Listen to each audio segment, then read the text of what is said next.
June is Gun Violence Awareness Month, and Congressman Morgan McGarvey tells me he and some colleagues are hopeful they can unveil legislation to address mass shootings this month.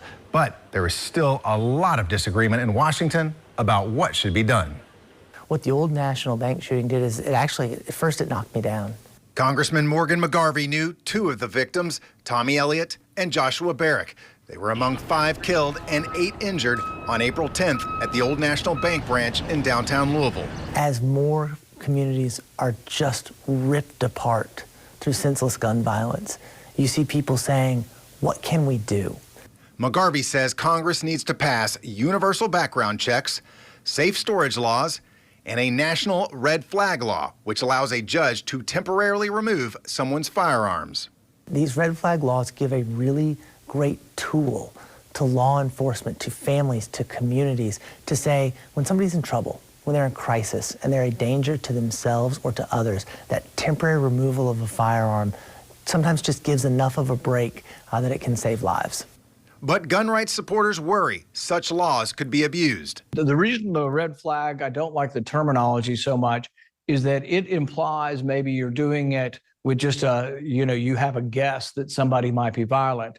And U.S. Senator Rand Paul is skeptical such laws would prevent mass shootings. And so if you compare gun control laws in cities to crime, you find that cities with the most gun control don't have less crime. Instead, Paul points to Parkland shooter Nicholas Cruz. According to numerous media reports, police had repeated contacts with Cruz and even received tips he might have plans for a mass shooting. Paul says police and prosecutors need to enforce existing laws more strictly. Maybe then they can encounter mental health, medications, social workers, but I think you're gonna have to bring them in.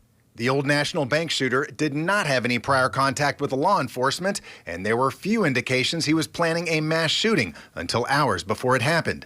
But his family says he did suffer from depression. Yeah, even the Surgeon General has sounded the alarm and said we've got to be putting more resources into mental health. And I think that is something that Congress can do immediately, is put more resources into mental health. McGarvey hopes Congress can build on the bipartisan Safer Communities Act passed in June of last year. Among other things, that bill provides schools with $240 million for mental health treatment and programs to identify potential threats. What I'm noticing now, at least, is in private conversations, people recognize the problem.